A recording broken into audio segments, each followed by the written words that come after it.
Xiaomi's Redmi Note series have been one of the most successful among budget smartphones. I have the cheapest version of the Redmi Note 5A that costs just about $120, but it offers a lot of value for the price. I'm Linus with the TechLine HD. Stay tuned.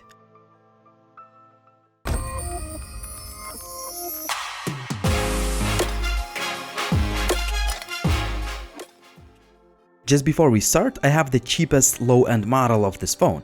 The Prime model has better specs and some design differences. Check out the video description to learn more. The phone ships in a rather unusual for Xiaomi red box. Inside of it you can find all the usual stuff and no extras included. As far as design goes, the Redmi Note 5A is kind of plain looking and it is very similar to the Xiaomi Redmi 4A. The phone is made entirely of plastic and while it does not look or feel premium, the build quality is excellent. The 5.5-inch display sports only 720p resolution, but it's still quite sharp for everyday use. We do have an IR blaster, a notification LED light, and a 5-megapixel selfie shooter, but the buttons are not backlit. There is no fingerprint scanner on this phone, whereas the Prime model has this feature. As for camera, we are looking at the 13-megapixel shooter with a single LED flash. The sound quality via the headset jack is pretty good, and the loudspeaker is not bad at all for the price of the phone.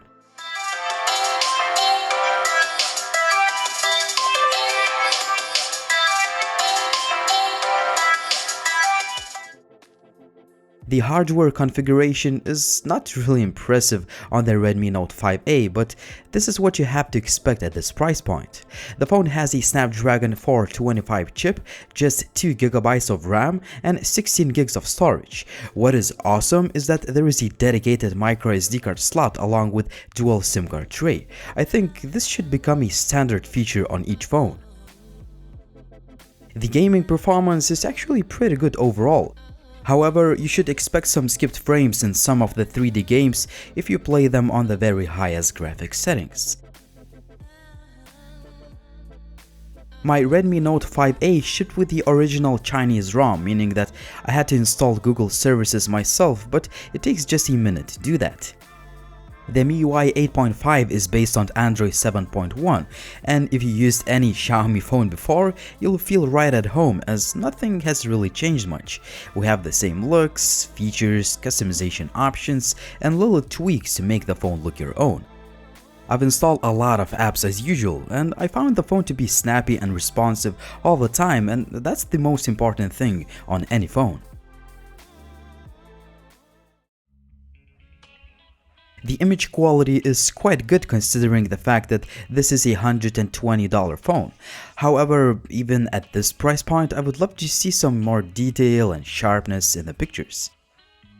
The low-light camera performance is quite good, but again, this is a budget phone camera after all. The selfies look nice and clear and I don't have many complaints here. I'm recording a video with the brand new Xiaomi Redmi Note 5A.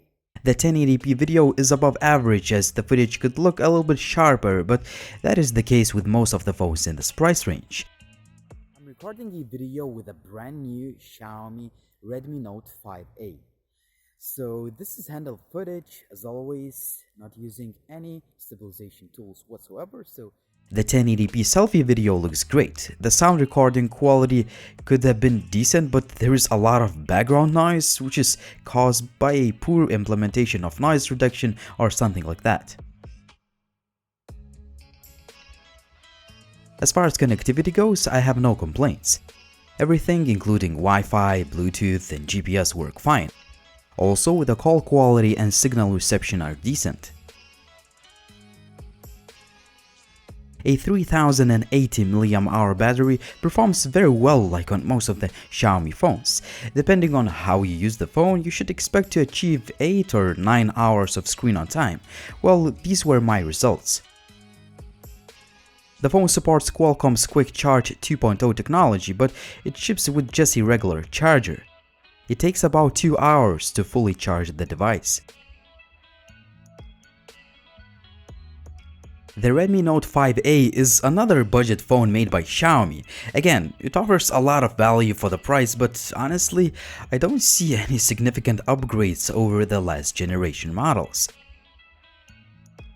I would love to see a slightly better camera and a fingerprint scanner even at this price point, but overall, I still think that the Xiaomi Redmi Note 5A is a solid phone for the price, but you can also check out some older Xiaomi phones, as they are very similar to this one.